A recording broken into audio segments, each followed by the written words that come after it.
చేస్తుందిలా. ఇంకో 20 రోజులైతే గోల్కొండ కోటల జగదాంబిక అమ్మవారికి తొలి బోనం ఎక్కుతూనే ఉంటది.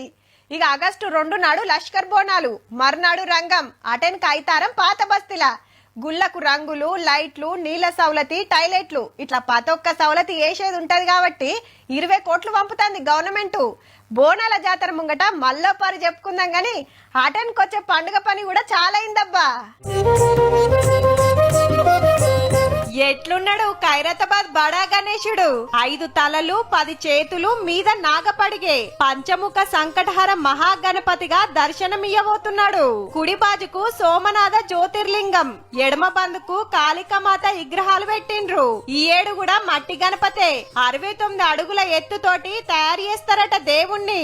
ఇయాల మంచి రోజని కర్ర పూజ చేసి పోస్టర్ బయటికిడిచిండ్రు.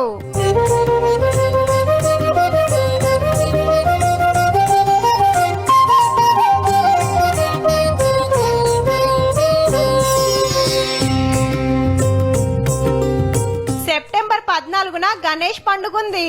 అంటే 80 రోజుల ముందే పనులు చాలు చేసిండ్రు. ఖైరతాబాద్ లా గణేష్ ఉత్సవాలు చేయబట్టి 72 ఏండ్లు. ఒక్క అడుగుతోటి చాలై 70 అడుగుల దాకా పోయిండు దేవుడు.